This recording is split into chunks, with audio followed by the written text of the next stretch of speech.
Hello friends, मैं आशीष स्वागत करता हूं आपके अपने यूट्यूब चैनल पर।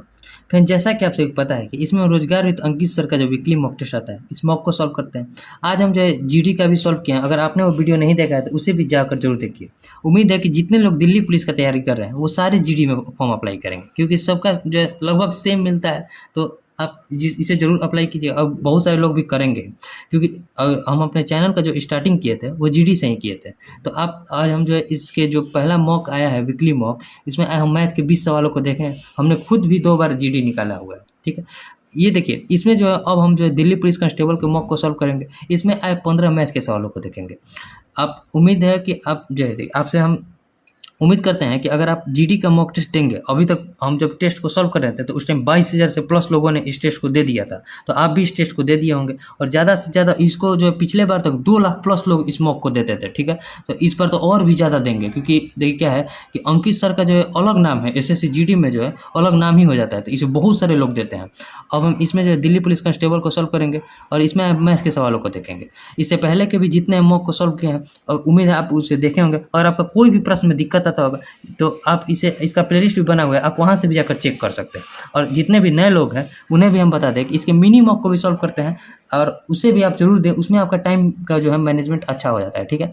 अब इसमें जो है हम 24 सितंबर का जो दिल्ली पुलिस का मॉक आया है संडे के दिन, इसमें आया मैथ के 15 सवालों को देखेंगे। तो पूरा वीडियो जरूर देखिएगा, इसमें आपको बहुत कुछ सीखने को भी मिलेगा। और कोई भी प्रश्न में दिक्कत आता है तो उसे आप यहाँ से पहले देखिए, आप टेस्ट दीजिए, उसके बाद जो भी प्रश्न में दिक्कत आता है उसे आप करें, यहाँ देख लीजिए, आपका जो है प्रॉब्लम आसानी से सॉल्व हो जाएगा, ठीक है। इसमें अब देखिए, अब इसे हम टेस्ट को स्टार्ट करते हैं, और इसमें टोटल 15 मैथ के सवालों को देखते हैं। Quantitative aptitude. अब देखिए, जो पहला क्वेश्चन क्या है हमारा, पहला क्वेश्चन ही बोर्ड मास से है, और इसे देखते हैं। क्वेश्चन दिया है, देखिए 364 और माइनस माइनस का जो है 142, और माइनस का जो है मझला क्वेश्चन क्या 75, और प्लस 38 और माइनस 38 माइनस 5/4। देखिए पहले क्वेश्चन को लिख लेते हैं, 5/4 और प्लस 14/8, ठीक है। अब इसे हम लोग सॉल्व करते हैं। पहले इस क्रिया को करते हैं, तो पहले इतना भाग को हम सॉल्व करते हैं। इतना भाग को जब हम सॉल्व करेंगे तो 8 और 4 कैल्शियम कितना हो जाएगा 8। 38 में 8 से गुना करेंगे तो 8 8 64, 8 तरीके 24 है 36, 304 और माइनस 10 और प्लस 14, ठीक है 14। यानी कि अब इसे सॉल्व करेंगे तो कितना हो जाएगा, तो 14 में से 10 गया 4, और इसमें जुड़ जाएगा तो कितना हो जाएगा 308 और बटे में 8। 4 से कटाएंगे तो कितना हो जाएगा 4 7 28, 4 7 28 और बटे में 2, 77/2 हो जाएगा। अब यहाँ है 75, यहाँ है 77/2, यानी कि इसको पूरा सॉल्व करेंगे तो 77/2 आएगा। अब 75 में जब हम 77/2 को सॉल्व करेंगे तो कितना हो जाएगा। देखिए बुडमास में आप एक बार टाइम लीजिए और इसे सही करने का प्रयास कीजिए। और देखिए 75 दूनी कितना हो जाएगा 150, और 150 और प्लस 77 कितना हो जाएगा 150 और प्लस 77 और बटे में 2 कितना हो जाएगा, तो 15 7 20, यानी कि 227, 15 7 22, ठीक है 227 और बटे में 2, 227/2 हो गया। अब 142 है बाहर में, तो यानी कि 142 और माइनस 227 और बटे 2 को सॉल्व कीजिए। 142 दूनी 284 और माइनस 227 और बटे में 2। अब देखिए 14 में से 7 गया 7, यहाँ क्या बचा, यहाँ बचा 7, 7 में से 2 गया 5, यानी कि 57/2 बचा। अब देखिए बाहर में है 364 और माइनस में है 57/2 है, तो 57/2 को सॉल्व करेंगे।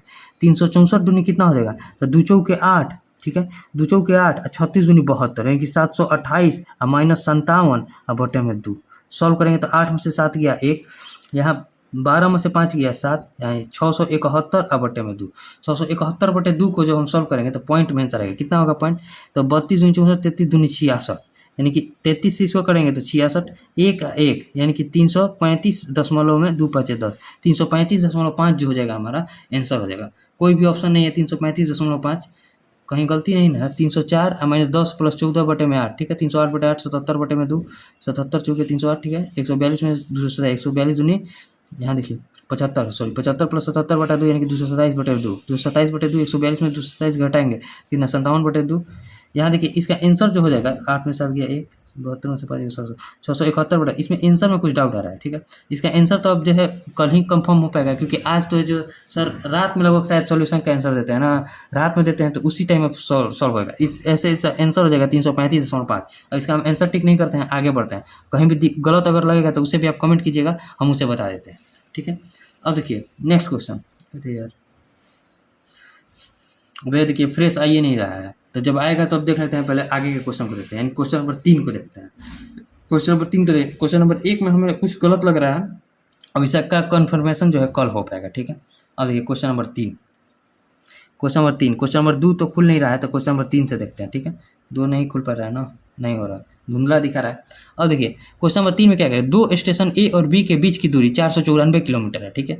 एक ट्रेन स्टेशन ए से दोपहर 3 बजे शुरू करती है और स्टेशन बी की ओर 83 किलोमीटर पर आवर की स्पीड से एक चलती है, ठीक है। एक अन्य स्टेशन बी से शाम 4 बजे चलना शुरू करती है और स्टेशन ए की ओर 54 किलोमीटर पर आवर चलती है। वे किस समय मिलेगी? देखिए एक ए है और एक बी है, इनके दोनों के बीच का गैप कितना है? 494 किलोमीटर।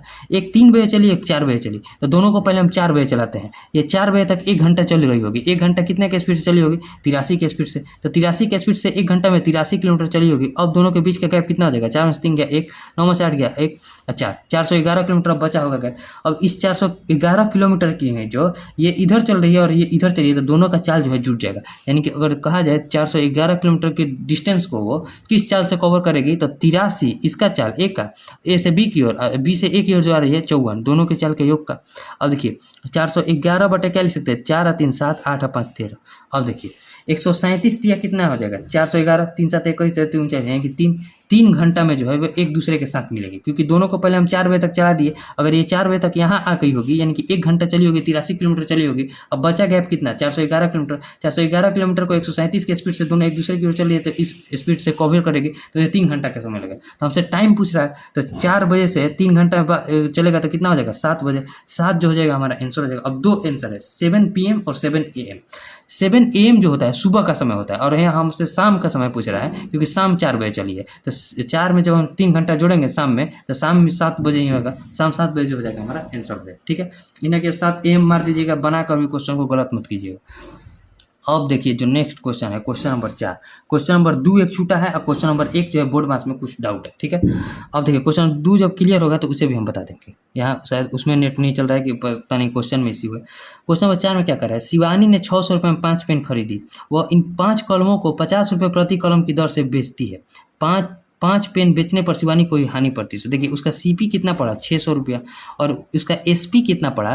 तो वो 5 कलमों को 50 रुपये प्रति कलम, एक कलम को 50 रुपये की दर से बेच रही है, तो 5 कलम को कितना में बेचेगी? 250 रुपये में। यानी कि 600 रुपये में खरीद कर रही है और 250 रुपये में बेच दी, बहुत हानि हो गया उसका। देखिए हानि कितना का हुआ? 600 रुपये की चीज़ को 250 रुपये में बेची, यानी कि 0, 10 में से 5 गया 5, 5 में से 2 गया 3, 350 रुपये का हानि हो गया। किस पर हानि होगा? हमेशा क्रैमुल पर, यानी कि 600 पर, और गुना 100। 0 से 0 गया, 3 5 3 8, 2 से इसको कटाएंगे, 2 से इसको कटाएंगे तो कितना हो जाएगा?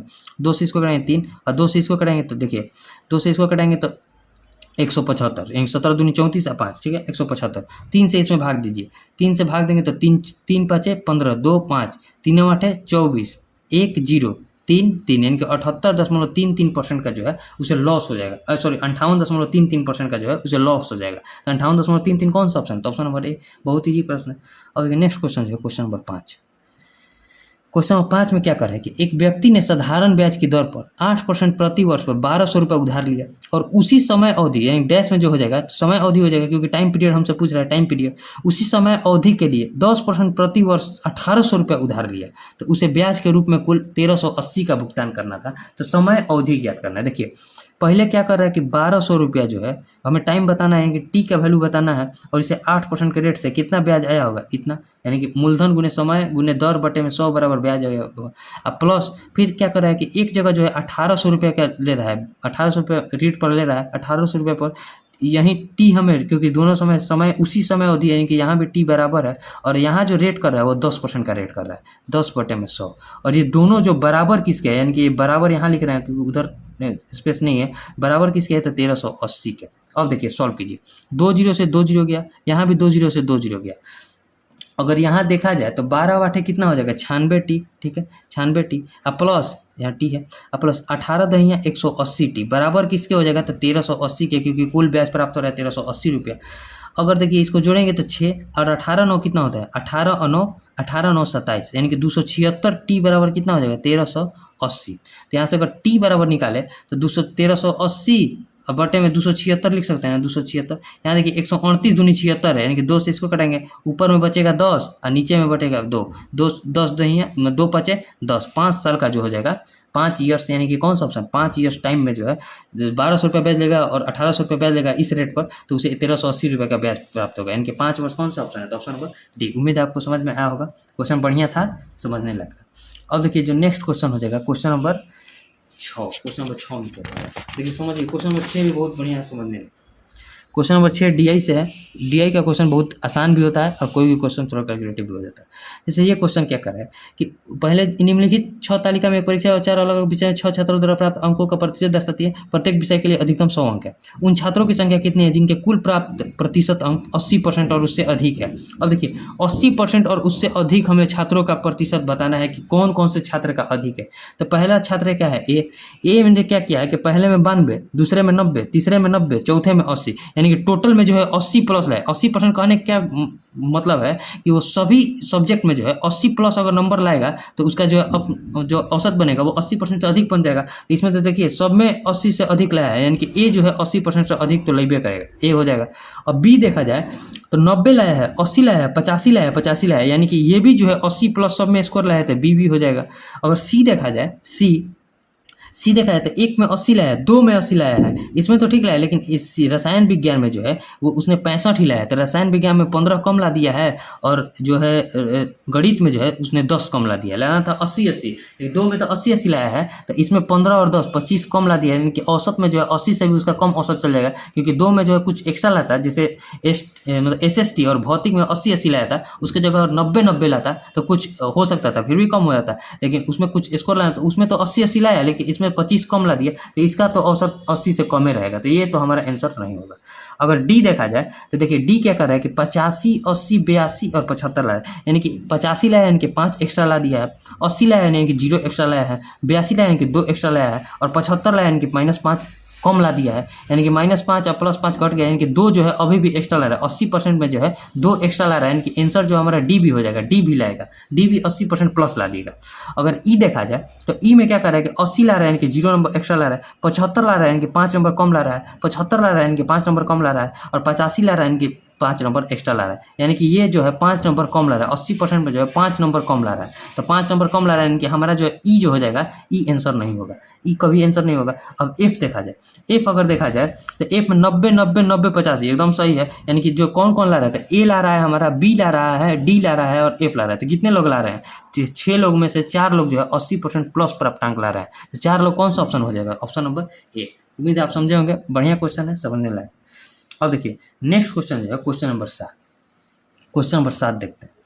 क्वेश्चन नंबर 7 में क्या कह रहा है कि एक बाइक का मालिक लगातार 3 वर्षों तक क्रमशः 64 रुपये, 80 रुपये और 320 रुपये प्रति लीटर के हिसाब से पेट्रोल खरीदता है। यदि वो पेट्रोल खरीदने में हर वर्ष 32,000 रुपये खर्च करता है तो पेट्रोल का प्रति लीटर औसत मूल्य कितना होगा? देखिए समझिए, इस प्रकार के क्वेश्चन दिल्ली पुलिस में बहुत बार करा दिए हैं और अंकित सर जो है इसमें लगभग में सेट में दे देते हैं। तो इस प्रकार का क्वेश्चन तो आपको बन जाना चाहिए। देखिए जैसे क्या करें, पहले वर्ष उन्होंने 32,000 रुपया खर्च किया, ठीक है। 32,000 उस टाइम वर्ष पेट्रोल की कीमत क्या थी? 64 रुपये पर लीटर। तो कितना पेट्रोल लाया होगा? तो 64 से 64 पाँच कितना होता है? 320, यानी कि 500 लीटर पेट्रोल लाया होगा। अगले वर्ष क्या किया? उस टाइम भी 32,000 रुपया खर्च किया, लेकिन इस टाइम पेट्रोल का कीमत बढ़ गया, 80 रुपया हो गया है, तो यहाँ कितना लाया होगा? 400 लीटर, ठीक है। और फिर उससे अगले वर्ष यानी कि तीसरे वर्ष जो क्या किया, तीसरे वर्ष जो है 32,000 रुपये का तो खर्च किया, ठीक है, वो तो खर्च किया, लेकिन अब जो है पेट्रोल का कीमत 320 रुपये प्रति के लीटर हो गया, यानी कि कितना हो जाएगा? 100 लीटर मात्र प्राप्त कर पाएगा। यानी कि पहले वर्ष उन्होंने 500 लीटर पेट्रोल यूज किया, दूसरे वर्ष उन्होंने 400 लीटर पेट्रोल यूज किया और तीसरे वर्ष उन्होंने 400 लीटर यूज किया। तो अगर टोटल एवरेज देखा जाए तो उसने कितना पेट्रोल यूज किया है तीनों साल में? तो 5 4 9 100 1000 बटे में 3 लीटर जो है पेट्रोल यूज किया, ठीक है। तो हमसे पूछ रहे कि औसत मूल्य कितना होगा? तो देखिए 1000 बटे 3 लीटर औसतन उसने प्रयोग किया है तीनों साल में पेट्रोल, और एक साल में वो उपयोग कितना कर रहा था? 32,000 रुपया का जो है वो लगा रहा था, 32,000 रुपया लगा रहा था। और कितना? 1000 बटे 3 लीटर पर साल जो है, हर एक साल 1000 बटे 3 लीटर उसका यूज हो रहा था। 1000 से इसको कटाएंगे तो 3 जीरो, और ये 3 ऊपर गुना हो जाएगा, यानी कि 32 या 96, यानी कि टोटल मूल्य अगर आ जाएगा, इस मूल्य में इतना लीटर पर यूज कर रहा था, यानी कि 96 रुपये के एवरेज लीटर से वो जो है तीनों साल अगर 96 रुपये के एवरेज से करता तो तीनों साल उसका जो पेट्रोल का खर्चा आता है सेम आता, ठीक है। 96 रुपये प्रति लीटर। उम्मीद है आपको समझ में आएगा। 96 कौन सा ऑप्शन है? ऑप्शन नंबर, इसमें कुछ करना नहीं था, ये आपको समझ में भी आएगा। लगभग अधिकतर स्टेट में इस प्रकार का क्वेश्चन जो है सर डाल रहे हैं, यानी कि इस क्वेश्चन पर आपको ध्यान देने की जरूरत है अगर अब भी आपसे नहीं बन पा रहा है, ठीक है। अब देखिए नेक्स्ट क्वेश्चन है क्वेश्चन नंबर 8। क्वेश्चन नंबर 8 में देखिए क्या करें। क्वेश्चन नंबर 8, क्वेश्चन नंबर 8 है कि P और Q के शून्योत्तर मानों का निम्नलिखित में से कौन सा युग्म 6 अंकों की संख्या कौन सी है? तो 6, 7, 4, P, Q और 0 3 तथा 11 से विभाज्य है। ठीक है, तो अब देखिए ऑप्शन के अकॉर्डिंग रखेंगे। पहला ऑप्शन देखिए, 3 से विभाज्यता का नियम क्या होता है कि अंकों का योग हमें 3 से विभाजित होना चाहिए, यानी कि 6 और 7, 13 और 4, 17 और इसमें जो है अंकों का योग क्या रखे कि हमारा 3 से विभाजित हो जाए। तो पहला ऑप्शन है 2 और 2, यानी कि यहाँ 2 रखे और यहाँ भी 2 रखे, तो 17 और 4 कितना हो जाएगा? 21। 21 से 3 से तो जब विभाज्य है, तो ये हमारा जो हो सकता है ऑप्शन ए हो सकता है। अब अगला देखते हैं, 5 और 4 9 रखने पर, तो अगर 5 और 4 9 जोड़ेंगे तो 17 यहाँ आ गया, और 17 और 9 कितना होता है? 17 और 9 26, 3 से विभाजित है, तो ये आंसर तो ऐसे ही नहीं होगा। अब 4 और 2 रख कर देखते हैं, तो 17 में 4 और 2 6 कितना होता है? 4 और 2 6, यानी कि 17 और 6 23, 23 भी हमारा 3 से विभाजित नहीं है, तो इसे भी नहीं रखेंगे। अब अगले ऑप्शन को देखते हैं, ऑप्शन नंबर डी को। ऑप्शन नंबर डी अगर देखा जाए तो 17 में जो है 5 और 2, पी का मान 5 और क्यू का मान 2 रखेंगे, तो 15, 5 और 2 कितना हो जाएगा? 7, 17 7 कितना होता है? 24, 24 हमारा 3 से विभाज्य, यानी कि ऑप्शन के अकॉर्डिंग ऑप्शन ए भी हो सकता है और ऑप्शन डी भी हो सकता है। हमारा 2 ऑप्शन छट गया। अब ऑप्शन ए में चेक करते हैं, यानी कि ऑप्शन ए अगर चेक किया जाए तो 6 7 4, पी का मान 2 और क्यू का मान 2 और 0 रखने पर 11 से विभाजित होता है कि नहीं? तो देखिए 11 से विभाजता के क्या नियम है? अल्टरनेट अंकों को पहले देखेंगे, तो 6 और 4 10 और 10 और 2 12, ठीक है, और 7 और 2 9 और 9 में 0 7 और 2 9, 9 में से 0 जोड़ेंगे तो 9 हो जाएगा, तो 12 में से 9 गया, कितना बचा? 3। देखिए या तो यहाँ 0 आना चाहिए, या तो यहाँ 0 आना चाहिए, या फिर 11 का कोई गुणा जाना चाहिए, तो ही संख्या हमारा जो है 11 से विभाजित होगी। तो यहाँ तो 3 आ रहा है, ना ही 0 है ना 11 का गुणा है, तो हमारा जो है ऑप्शन जो है ए तो नहीं होगा। तो ऑप्शन ए नहीं होगा तो कौन सा ऑप्शन होगा? तो ऑप्शन डी। अब इस पर चेक करने की जरूरत नहीं है, चेक कीजिएगा तो आपका 11 से कटबे करेगा, ठीक है, आप चेक खुद से कर लीजिएगा। अब देखिए नेक्स्ट क्वेश्चन जो है क्वेश्चन नंबर 9। क्वेश्चन नंबर 9 समझते हैं। क्वेश्चन नंबर 9 में देखिए क्या कर रहा है। क्वेश्चन नंबर 9, क्वेश्चन नंबर 9 है कि एक दूध वाला दूध बेचने के लिए 3 बर्तनों का इस्तेमाल करता है। उनकी धारिता क्रमशः 40 लीटर, 30 लीटर और 20 लीटर है, यानी कि क्या है? 40 लीटर है, 30 लीटर है और 20 लीटर है, ठीक है। अब उसमें से बोल रहा है कि 87.5%, 80% और 90% भाग दूध और पानी से भरता है, जो क्रमशः 3:2, 5:1 और 7:2 के अनुपात में है। तो उसके पास मौजूद दूध और पानी का कुल मात्रा देखिए, समझिए। पहले 40 लीटर में वो 87.5% भर रहा है, तो कितना परसेंट तो खाली हुआ होगा? तो खाली अगर कहिएगा तो 87 12.5, 100 में से 87.5 को घटाएंगे तो कितना हो जाएगा? 12.5% जो है उसका केन जो है खाली होगा। तो कितना खाली होगा? तो देखिए 0 से 0 कट गया, 12.5 चूके 50, 50 और बटे में 10, यानी कि 5 लीटर जो है उसका खाली हुआ होगा। 5 लीटर जब उसका खाली हुआ होगा तो कितना लीटर भरा होगा? 35 लीटर। अब 35 लीटर को भी अगर हम और तोड़े तो इसे 3:2 के अनुपात में, यानी कि 3 जो होगा मिल्क, यहाँ देखिए मिल्क और अगर वाटर में इसे देखा जाए तो 3:2 के अनुपात में विभाजित है ना, 3:2, तो 3 और 2 5 का वैल्यू 35 है, तो 35 का वैल्यू है, तो इस 3 का वैल्यू कितना हो जाएगा? 2 हो जाएगा 21 लीटर, और पानी हो जाएगा 7 दूनी 14 लीटर, यानी कि 21 14 3:2 के, यानी कि टोटल 35 भाग भरा है, क्योंकि इतना भाग तो उसका खाली था। तो 35, 3 और 2 5, 5 का वैल्यू 35 है, तो 3 का वैल्यू कितना हो जाएगा? 21 लीटर, उसमें दूध है और 14 लीटर पानी है। उसी प्रकार इसमें देखते हैं खाली कितना है? 20% खाली है। 30 लीटर में 80 लीटर जो है भरा है, 80% भरा है, तो खाली कितना होगा? 20%, यानी कि 20%, 30 का 20% कितना होगा? इसका 20% निकालेंगे तो 6 लीटर खाली होगा, यानी कि भरा कितना होगा? 24। 24 में भी और मिल्क और दूध का मिल्क और वाटर का रेशियो देखा जाए तो 5:1 के अनुपात में है, यानी कि 5 और 1 6 का वैल्यू जब 24 के बराबर है तो इसका वैल्यू क्या हो जाएगा? इसमें 20 लीटर दूध होगा, 4 लीटर पानी होगा, यही रेशियो होगा। अब अगले में देखा जाए, अगले में जब देखा जाए तो इसमें जो है 90% जो है भाग भरा हुआ है, यानी कि 10% जो है खाली है। तो 20 का 10% कितना होता है? 2, यानी कि 18 भाग जो है उसमें भरा हुआ है, ठीक है। 18 भाग जब भरा हुआ है तो इसमें मिल्क और वाटर का रेशियो कितना दिया है? 7 और 2, यानी कि 7 और 2, 9 का वैल्यू दिया है 18, तो 9 का जब वैल्यू 18 है तो 1 का वैल्यू कितना हो जाएगा? 2, यानी कि इसमें जो है 14 भाग, मतलब 14 लीटर कितना होगा? 14 लीटर दूध होगा और 4 लीटर जो है पानी होगा, ठीक है। 14 लीटर दूध और 4 लीटर पानी। अब हमसे क्या पूछ रहा है कि मिल्क और वाटर का कंप्लीट रेशियो क्या होगा? कंप्लीट यानी कि टोटल मिल्क और वाटर, ठीक है। अब देखिए समझिए, अगर हम मिल्क और वाटर को समझेंगे तो क्या लिखेंगे? यहाँ है मिल्क 21 लीटर, यहाँ है 20 लीटर, यहाँ है 14 litre.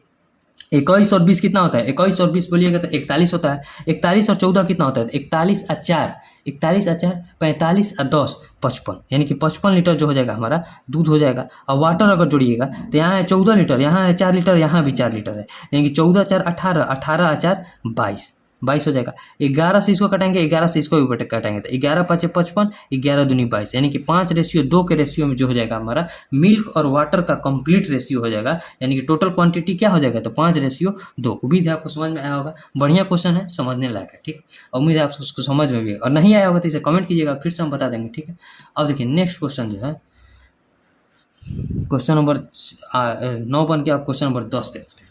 Question number 10 next page में, क्वेश्चन नंबर 10 में देखिए क्या कर रहा है। क्वेश्चन नंबर 10 है कि ए और बी की मासिक आय 3:5 के अनुपात में है और उनकी बचत का अनुपात जो दिया है 2:3 के अनुपात में दिया है। यदि बी की आय ए की बचत के 3 गुना के बराबर है तो ए और बी का व्यय बताएं। देखिए पहले यहाँ अगर देखा जाए तो ए और बी का आय का अनुपात यानी कि इनकम का रेशियो क्या दिया है 3:5, ठीक है। और यहाँ से उनका बचत का अनुपात यानी कि सेविंग का रेशियो दिया है 2:3। तो हमसे पूछ रहा है उनका व्यय का अनुपात यानी कि एक्सपेंडिचर, ठीक है। यानी कि अगर आय में से हम बचत को घटाएंगे तो व्यय आएगा। यहाँ अगर देखिए यहाँ है, पहले हम आय को बराबर करते हैं। यहाँ जो बी के आय की तुलना ए की बचत से की जा रही है, ठीक है। तो पहले इनके बचत को जब बराबर करेंगे तो इसमें हमें 2 से गुना करना पड़ेगा और इसमें हमें 5 से गुना करना पड़ेगा, ठीक है। अब बोल रहा है कि ये जो उसका आय आया है इसके बचत के 3 गुने के बराबर है, यानी कि इसमें 3 से गुना कर देंगे तो इसके बचत के 3 गुने के बराबर आ जाएगा।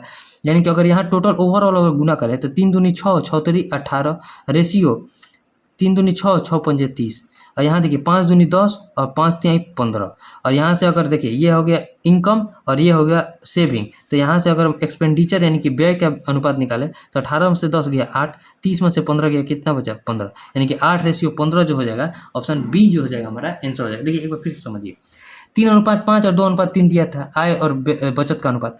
यहाँ पहले देखिए बचत, देखिए बी के आय की तुलना ए की बचत से की जा रही है, तो पहले इन दोनों को बराबर करेंगे। तो दोनों को बराबर करने के लिए इधर 2 से गुना करना पड़ेगा तो 5 दूनी 10, और इधर 5 से गुना करना पड़ेगा तो 5 दूनी 10, यानी कि बी का आय जो है ए की बचत के बराबर हो गया। लेकिन बराबर नहीं बोल रहा है, ये जो है इससे 3 गुना है, इसके बचत से 3 गुना है, यानी कि 3 गुना है तो ये 3 गुना उससे अधिक होगा, तो इसमें 3 से और एक्स्ट्रा गुना करना पड़ेगा। बस जब गुना कीजिएगा तो 18:30 का रेशियो हो जाएगा, 10 और 15 का रेशियो इसका आ जाएगा। तो जब घटा देंगे तो 8:15 जो हो जाएगा हमारा व्यय का अनुपात आ जाएगा। 8:15 कौन सा है तो ऑप्शन नंबर बी। अब देखिए नेक्स्ट क्वेश्चन जो है क्वेश्चन नंबर 11। क्वेश्चन नंबर 11 समझते हैं। क्वेश्चन नंबर 11 में देखिए क्या कर रहा है कि 5 वर्षों के अंत में 12,000 रुपये की राशि पर साधारण ब्याज 6,000 रुपये है। उसी राशि पर 3 साल के लिए समान दर पर चक्रवृद्धि ब्याज क्या होगा जब ब्याज वार्षिक चक्रवृद्धि होगा, ठीक है। देखिए 5 ईयर्स पर ब्याज कितना आ रहा है 6,000 रुपये आ रहा है ना, तो 1 साल पर ब्याज कितना आएगा 12 5 60 यानी कि 1200 रुपये। अगर यहाँ से हम रेट निकाले तो रेट कितना हो जाएगा 1200 रुपये का ब्याज आ रहा है, किस पर आ रहा है तो 12,000 रुपया पर, यानी कि नीचे में मूलधन इंटू रेट निकालने के लिए 100 से गुना, क्योंकि 1 साल पर है। तो देखिए यहाँ 2 जीरो से ये 2 जीरो गया और 1 जीरो से 1 जीरो गया, 12 से इसको कटेंगे तो रेट आ गया हमारा 10%। अब हमसे क्वेश्चन CI का पूछ रहा है, SI का ना पूछ कर CI का पूछ रहा है, यानी कि उसी राशि पर 12,000 की ही राशि है और 3 साल के लिए, अब टाइम जो है बढ़ा दिया है 3 साल के लिए, टाइम बढ़ा नहीं है घटा दिया है, 3 साल के लिए हमसे पूछ रहा है चक्रवृद्धि ब्याज कितना होगा। देखिए ठीक है, अब देखिए मान लीजिए 12,000 रुपया है, ठीक है। 12,000 पर 3 साल का रेट लगाएंगे ट्री मेथड से, 3 साल पर 10% का रेट लगेंगे, यहाँ भी 10% का रेट हो जाएगा, यहाँ भी 10% का और यहाँ भी 10% का। समझिए 12,000 का 10% कितना होता है 1200, ठीक है। और इस 12,000 का भी 10% कितना हो जाएगा 1200 और इसका भी कितना हो जाएगा 1200। अब लेकिन इसके चक्रवृद्धि ब्याज में क्या अंतर होता है कि इसके ब्याज पर ही ब्याज लगता है, यानी कि इस 1200 पर भी 10% का ब्याज दोनों पर रहेगा, तो 1200 का 10% कितना हो जाएगा 120 और इस पर भी 120, और इस 12% का भी ब्याज अगले वाले पर लगेगा, इसका 10% कितना हो जाएगा 120, और इस जो ब्याज पर ही ब्याज आया है और इस पर भी ब्याज लगेगा, तो यानी कि इस पर भी 10% का रेट अगले वाले पर लगेगा, 120 का 10% कितना हो जाएगा 12। अब सबको जोड़ दीजिए, यही हमारा CI आ गया। तो 12 12 दिन 24, 12 दिया 3600, यहाँ देखिए 120 दिया कितना हो जाएगा 360, ठीक है। और एक क्या बचा है 12, यानी कि अब जोड़ दीजिए 2 6 और 1 7, 6 और 3 9 और 3, यानी कि 3972 रुपया जो हो जाएगा CI हो जाएगा। 3972 कौन सा ऑप्शन में दिया है तो ऑप्शन नंबर बी में। उम्मीद है आप समझ गए होंगे। यही होता है ट्री मेथड, इससे बनाइए आपका बहुत ईजी बन जाता है, और यहीं पूर्णांक में जब दिया होता है तो उसे रेशियो मेथड से बना दीजिए, ठीक। अब देखिए next question number 12। Question number 12 में देखिए क्या कर रहा है। क्वेश्चन नंबर 12 क्वेश्चन नंबर 12 है कि एक व्यक्ति प्रकाशक से किसी पुस्तक को 100 प्रतियां खरीदता है और 25% की छूट प्राप्त करता है। वह खुदरा विक्रेता से 50 प्रतियां खरीदता है और 10% की छूट प्राप्त करता है, तो उसे कुल कितनी छूट प्राप्त हुई? देखिए, मान लीजिए 100 प्रतियां की कीमत कितनी थी? 100 रुपया। 100 रुपया पर उसने 25% का छूट प्राप्त किया, यानी कि 75 रुपये पेड किया होगा। 100 रुपये की चीज़ को 75 रुपये में लिया होगा, ठीक है। अब अगला जो करे खुदरा विक्रेता से ले रहा है, तो उसने 50 रुपये की चीज़, मतलब 50 प्रतियां की कीमत कितनी होगी? 50 रुपये। एक प्रति की कीमत हम 1 रुपये मान कर चल रहे हैं, यानी कि 50 प्रति की कीमत कितनी होगी? 50 रुपया। और इस पर ये जो है 10%, यानी कि 10% कितना हो जाएगा? 5 का ही छूट प्राप्त कर रहा है, यानी कि कितना कितना पेड किया होगा? 45 रुपया। यानी कि अगर देखा जाए तो ओवरऑल वो 150 रुपये का सामान खरीदा है। और पेड कितना किया है? तो 5 या 5 10 और 7 4 11 और 1 12, यानी कि 120 रुपये ही पेड किया है। तो उसे टोटल छूट कितनी मिली है? 150 रुपये की चीज़ को 120 रुपये में खरीद कर ला रहा है, यानी कि 30 रुपये का छूट मिला है उसे। किस पर छूट मिला है? 150 पर गुना 100, 30 पंजे 150, 5 इसको कटाएंगे, 20% का जो है उसे ओवरऑल छूट मिला है। 20% कौन सा ऑप्शन में? तो ऑप्शन नंबर सी में। उम्मीद है आप समझ गए होंगे। अब देखिए नेक्स्ट क्वेश्चन जो है क्वेश्चन नंबर 13। क्वेश्चन नंबर 13 में देखिए क्या कर रहा है कि उस सबसे छोटी संख्या के अंकों का योग ज्ञात कीजिए जिसे 12, 16 और 54 से भाग देने पर हर बार 7 से सफल आता है और यह 13 से विभाजित भी है। पहले तो योग दे दिया है, तो इसे संख्या निकालना पड़ेगा। अब देखिए इस प्रकार के क्वेश्चन बहुत सारे शिफ्ट में है, तो 12, 16 और 54 है। पहले इसका हम एलसीएम निकालेंगे। एलसीएम क्या हो जाएगा? 9 × 6 लिख सकते हैं ना। 6 में 2 है, लेकिन 8 से भी और गुना करना पड़ेगा इसे कटाने के लिए। और देखिए 12 में क्या है? 3 भी है और 4 भी है, तो 12 तो ऐसे ही कट गया, यानी कि 9 6 का 54। 54 में जब हम 8 से गुना करेंगे तो टोटल हमारा एलसीएम कितना हो जाएगा? 54 में 8 से गुना करेंगे तो 8 चौके 32, 8 पंजे 40 और 3 43, 432 x प्लस 7। इसे x प्लस 7 क्यों कर रहे हैं? क्योंकि 7 तो इसमें तो शेषफल बच रहा है, लेकिन अगले जब 13 से हम विभाजित करेंगे तो हमें 7 शेषफल नहीं बचना चाहिए। तो पहले हम संख्या को क्या मानते हैं? x की जगह 1 रख कर देखते हैं, तो 432 और 7 कितना हो जाएगा? 439। 439 हमारा 13 से कटेगा, तो 13 से कटा कर देखिए, 13 × 39, 4 और 9, 13 × 39 नहीं बच कटा पूरा। देखिए दिख नहीं रहा होगा, देखिए 13 को हम जब 439 से भाग दिए, 439 में जब हम 13 से भाग देंगे तो कितना हमारा शेषफल 10 बच रहा है, तो ये तो हमारा आंसर नहीं होगा। x की जगह 1 रखने पर, यानी 439 तो आंसर नहीं होगा। अब x की जगह 2 रख कर देखते हैं, जब x की जगह हम 2 रखेंगे तो कितना हो जाएगा? 432 दूनी 864, 864 में इस शेषफल को भी जोड़ना पड़ेगा, तो कितना हो जाएगा? 864 और 7 871। अब 871 को हम 13 से डिवाइड करके देखते हैं, तो 13 छक 78, 13 छक 78 कितना बचा? 9 और 1 13 91, यानी कि 91 जो है कट गया, यानी कि 871 जो है हमारा कट गया। तो हमारा क्या संख्या क्या आ गया? 871, यानी कि 871 ऐसी संख्या हो जाएगी, 871 ऐसी संख्या होगी जिसमें 12, 16 और 54 से डिवाइड करेंगे तो हमारा शेषफल तो 7 बचेगा, लेकिन जब 13 से डिवाइड करेंगे तो हमारा शेषफल 1 भी नहीं बचेगा। तो इस संख्या का जो योग कितना हो जाएगा? तो 8 7 15 और 1 16, संख्या का योग कितना हो गया? 16। 16 कौन से ऑप्शन में दिया है? तो ऑप्शन नंबर बी में। उम्मीद है समझे होंगे। इस प्रकार का भी क्वेश्चन बहुत सारे शिफ्ट में भी आएगा, इस प्रकार के क्वेश्चन को आप जरूर ध्यान रखिएगा। अगर आपके शिफ्ट में आ जाता है, अगर आप इस पर प्रैक्टिस नहीं करते हैं तो आपसे नहीं बनेगा, ठीक है। अब देखिए नेक्स्ट क्वेश्चन जो है क्वेश्चन नंबर 14। क्वेश्चन नंबर 14 देखते हैं। अब आखिरी के 2 सवाल बचे हैं और उधर के 1 सवाल बचा था, क्वेश्चन नंबर 2, ठीक है। क्वेश्चन नंबर 14 देखते हैं। क्वेश्चन नंबर 14 में क्या करें कि एक आदमी और उसके परिवार का निर्वाह व्यय उसके वेतन का 60% है, ठीक है। वह अपने वेतन में से 30% और 60% की 2 वृद्धि करता है। यदि उसकी बचत उसकी प्रारंभिक बचत के 250% से बढ़ जाती है तो नया निर्वाह व्यय बढ़े हुए वेतन का कितना परसेंट है, ठीक है। देखिए समझिए, मान लीजिए उसका वेतन पहले कितना था? 100 रुपये में वो क्या कर रहा था? अपने वेतन का 60% व्यय करता था, यानी कि 60 रुपये खर्च करता था। 60 रुपये खर्च करता था तो बचाता कितना होगा? 40 रुपये बचाता होगा, ठीक है। अब इसमें जो है 30% का पहले वृद्धि किया, तो 100 से 30% का वृद्धि कितना हो गया? 130। अब फिर इसमें भी 60% का वृद्धि कर दिया, यानी 13 78, 78 का फिर से वृद्धि हो गया। तो 130 में जब हम 78 को जोड़ेंगे तो कितना हो जाएगा? 8 और 13 7 20, 208 का हो गया। अब बोल रहा है कि उसके बचत में जो है 250% की वृद्धि हो जाती है, यानी कि 40 में जब हम 250% यानी कि 250% की वृद्धि यानी कि 350 करेंगे तो 40 का 350 कितना हो जाएगा? 2 जीरो से 2 जीरो गया, 35 चूके कितना होता है? 35 दूनी 70, 70 दूनी 140, यानी कि जब 40 में हम 250% की वृद्धि करेंगे तो कितना हो जाएगा? 140, 140 हो जाएगा। 250% का वृद्धि यानी कि 350 पर हम क्यों निकाले हैं? क्योंकि जब वृद्धि होता है तो 100 में जोड़कर बनाते हैं ना, 100 में 250% को जोड़ेंगे तो कितना हो जाएगा? 350%, यानी कि 140 का वृद्धि हो गया। तो अब बोल रहा है कि जो व्यय बचा, देखिए 208 रुपये उसका आय हो गया, 140 रुपये उसका बचत हो रहा है, तो उसका व्यय कितना हो गया, तो 10 में से 8 में से 0 गया 8, 20 में से 14 गया 68, ठीक है। अब हमसे क्या क्वेश्चन पूछ रहा है कि ये जो व्यय है इस आय का कितना परसेंट है, यानी कि 68 जो है 208 का कितना परसेंट है, यानी कि यही हमसे क्वेश्चन पूछ रहा है। अब देखिए 4 से इसको कटाएंगे तो 17, और 4 से इसको कटाएंगे तो 5, 5 ये कितना हो जाएगा, 4 5 20, 4 दूनी 8 52, 4 से इसको कटाएंगे तो 13, और 4 से इसको कटाएंगे तो 25, 25 में इससे भाग दीजिए, 17 5 85, ठीक है, 17 दूनी 34 और 8, 34 और 8 कितना हो जाएगा 42, 425 अब बटे में 13।